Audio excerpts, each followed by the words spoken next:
Lebaran 3 tahun yang lalu, hari kedua. Biasanya saya melakukan open house. Ketika tamu saudara sudah beranjak pulang, menjelang sore di rumah kedatangan Yahya. Dia bisa dikatakan anak angkat saya, atau bisa dikatakan adik angkat saya statusnya. Tapi apapun istilahnya, hubungan kami sangat dekat. Dia adalah orang yang saya kenal 20 tahun yang lalu, di usianya sekitar 12 tahunan waktu awal pertemuan. Waktu terasa singkat, karena mungkin saya tidak berjumpa dengannya sejak 7-8 tahun yang lalu. Tahu-tahu dia sudah menikah, memiliki anak, mempunyai rumah, mempunyai kendaraan. Luar biasa perjalanan hidupnya. Sewaktu dia menceritakan kehidupannya 8 tahun terakhir ini. Sekarang dia memiliki usaha karaoke keluarga. Satu di Depok, satu di Tangerang. Rukonya dia beli dengan menyicil. Dan dalam waktu dekat katanya dia sudah melunasinya. Ini semua didapati dari bisnis karaoke keluarga. Katanya 10 tahun yang lalu sejak dia keluar dari panti yatim Rumah Yatim Indonesia, dia bekerja di karaoke keluarga Naf-Naf di Kelapa Gading. Mungkin karena dia memiliki tugas sebagai muazin, sebagai marbot masjid, kami membuat suaranya terlatih indah. Sehingga katanya pada saat di karaoke dulu banyak keluarga-keluarga langganannya minta dilayani dan ditemani bernyanyi. Wajahnya yang ganteng,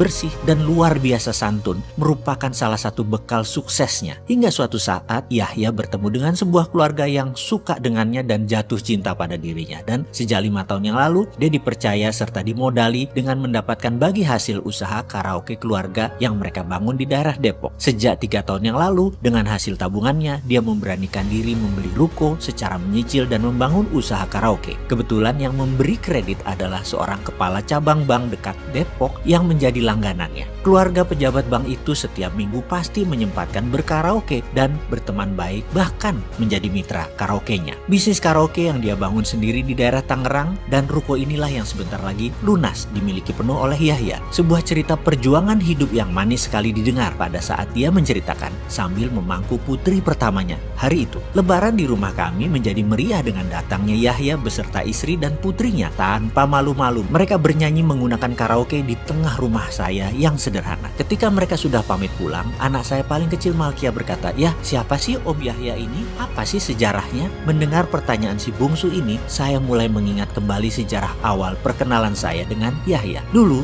kita punya toko kelontong, toko Mirah Swalayan namanya. Salah satu cabang ada di daerah Cibubur, Perumahan Harapan Indah, dekat Pipa Gas Alam. Toko Mirah posisinya sangat terbuka dan bisa dilihat dari 4 arah jalan masuk komplek. Suatu hari ada anak 12 tahun minta tinggal di toko Mirah. Sama tante, adik saya, diizinkan. Besoknya saya ke toko Mirah dan saya ngobrol dengan anak itu. Anak ini menceritakan dirinya. Nama saya Martinus, asal Pulau Nias. Dan Martinus pun bercerita, karena ekonomi keluarga saya, 2 tahun yang lalu saya dibawa paman saya untuk tinggal di Depok. Katanya mau disekolahkan, tapi ternyata hanya jadi pembantu. Dan saya sering dikasari, baik dengan kata-kata maupun dengan tindakan. Saya jadi kabur. Saya untuk hidup cari cara, yaitu dengan jadi kenek mikrolet. Sudah 3 bulan jadi kenek. Namun makan dan tempat tinggal hanya di emper-emper toko. Semua serba kurang. Saya sering sakit. Menjadi kenek resikonya besar. Bisa celaka kalau tidak hati-hati. Detail juga dia menceritakan asal muasalnya. Karena angkot, saya sering lewat sini, ngetem di sini. Saya sering istirahat dan belanja di sini. Saya entah kenapa suka sekali, Pak. Karena itu saya pengen tinggal dan membantu di sini. Saya kemudian berkata, "Oke, kamu masih kecil, mau jadi penjaga toko di sini. Kamu harus rajin, mau belajar dan disiplin. Itu syaratnya. Kamu dapat makan, tinggal di toko ini, dan kamu akan saya sekolahkan, melanjutkan pendidikan kamu. Tapi kamu tidak digaji ya. Faham kamu?" Martinus mengangguk. "Oh iya, apa agama kamu?" tanya saya. "Saya Kristen, Pak," katanya. "Oke, baik. Itu 1 kilometer dari toko ini ada gereja HKBP. Kamu harus rajin ibadah ya," sambil saya tunjukkan lokasi gereja tersebut. Lusanya, saya mencari sekolah buat Martinus. SD negeri menolaknya karena dokumen tidak lengkap. Lalu saya bawa ke sekolah Kristen sekitar Cibubur. Ada 3 sekolah Kristen di sana. Semua juga menolak dengan alasan tidak ada dokumen. Saya mencoba meyakinkan bahwa anak ini dokumen sekolahnya hilang di kampungnya di Pulau Nias. Karena bencana banjir 2 tahun yang lalu, dokumen tersebut hanyut. Kalau harus pulang ke Nias, menyiapkan akan lama dan mahal. Bisakah ini semua menyusul? Dan fotokopi terdekat itu di Medan sana. Demikian saya membesar-besarkan supaya prihatin. Jatuh hati pengurus sekolah tersebut. Tetap ditolak. Saya benar-benar senewan. Bahkan saya berargumen, "Ini anak terima saja deh atas nama agama Anda, agama Kristen, atas nama kemanusiaan. Toh semua biaya saya yang nanggung. Saya berargumen, turun kelas juga nggak apa-apa. Anda sekolah swasta kan bisa lakukan itu, bener kan? Demikian saya mencoba menekan. Waduh, nggak goyang tuh mereka. Saya ulangi lagi, Pak, atas nama agama Anda, mohon anak ini diterima. Saya yang Islam, nggak peduli anak ini agamanya apa, pokoknya saya harus sekolahkan dan ini tanggungan saya. Tetap tidak diterima di ketiganya. Yowes, cikar kanan via kondios, kita cari yang lain, itu kata saya. Ya toh, saya ambil gampangnya saja. Yang penting saya sudah mengungkapkan isi hati saya, isi hati Martinus. Saya lihat anak itu tertunduk lesu. Seharian 3 sekolah jawabannya sama. Lalu saya bilang pada Martinus, itulah kehidupan Martinus. Kamu kecewa? Kamu sakit? Ya, penderitaan itu kalau dirasakan, ya pasti sakit. Tapi kalau dinikmati dan disyukuri, pasti nikmat dan berbuah hikmah. Sabar ya nak. Oke, kamu saya bawa ke pesantren Cilodong, mau nggak? Dia mengangguk dan berkata, yang penting bisa sekolah Pak. Nah gitu dong, itu namanya semangat, jawab saya. Saya bawa ke Ustadz Usman Palese, sahabat dan guru saya yang sudah lama saya kenal. Beliau dari pesantren Hidayatullah. Saya juga di Balikpapan dulu. Beliau salah satu pendiri pondok yatim Hidayatullah Balikpapan. Ketika bertemu, saya ceritakan asal muasal Martinus dan Pak Ustadz Usman Palese berkata, tangan kami terbuka buat siapapun. Ada ilmu umum di sini yang kamu bisa ikuti, ada ilmu diniyah agama yang kamu boleh ikut, boleh juga tidak. Alhamdulillah Pak Ustadz mau menerima. Sejak saat itu Martinus sekolah pagi, siang bekerja dan tinggal di Toko Mira. 4 tahun kemudian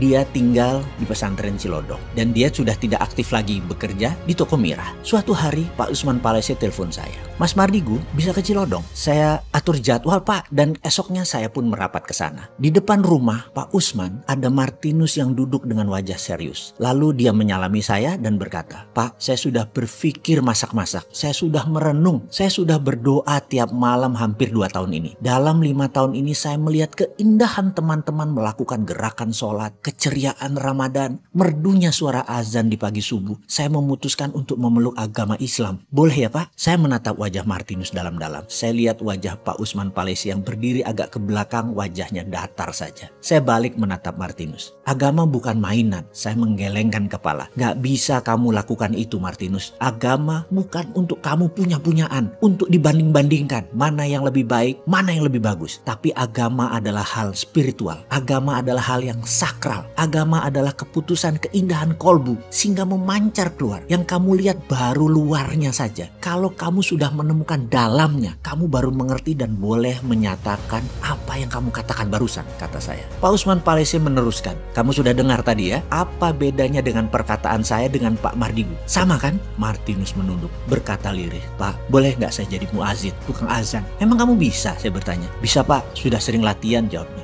Pak Usman Palese tanpa banyak tanya membawa Martinus dan saya ke masjid. 5 menit lagi masuk waktu maghrib. Kamu azan Martinus, kata Pak Usman. Wih, saya tersentak atas komentar dan putusan Pak Ustadz Usman Palese tersebut. Pak Haji, nggak salah nih, kan dia belum muslim. Saya bertanya yang tidak dijawab olehnya. Tak lama Martinus ambil mic dan diam berkonsentrasi sejenak. Kemudian dia diam cukup lama. Lalu dia menarik nafas dalam dan mengangkat tangan kanannya ke telinga kanan. Kemudian dia meneriakkan gema takbir azan.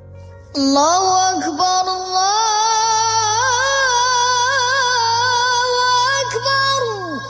Saya tersentak, Pak Usman Palese tersentak. Subhanallah, suaranya indah sekali, agem, merdu, lekukannya fasih, cengkok murotal azan dimainkan dengan indah. Mendadak masjid penuh kehadiran jamaah, lebih banyak dari biasanya. Semua berkumpul di luar. Sebelum masuk ke masjid ada anak-anak, ada para tetangga, jamaah pesantren Hidayatullah Cilodong, baik tua muda, dan kami semua bertasbih memuji suara Martinus. Ini azan nggak seperti biasanya terdengarnya. Bergetar kami menyaksikan seorang anak muda yang suara vokalnya indah, memanggil umat untuk berkumpul, untuk bersolat. Saya sampai meneteskan air mata mendengar azan indah dari anak berusia 17 tahun, Martinus asal Nias ini. Banyak ibu-ibu yang tahu siapa Martinus menyeka wajah mereka karena tetesan air mata sambil bergumam, indah banget ya suaranya. Lalu saya melirik dan berkata kepada Pak Usman Palese, Pak, saya rasa dia sudah mendapat hidayah nih Pak Ustadz. Pak Usman tidak menjawab cepat. Dia meresapi sesaat, diam, kemudian dia mengangguk setuju. Dipanggilnya Martinus sebelum salat maghrib dimulai di hadapan jamaah dan anak pesantren dan tetangga Cilodong.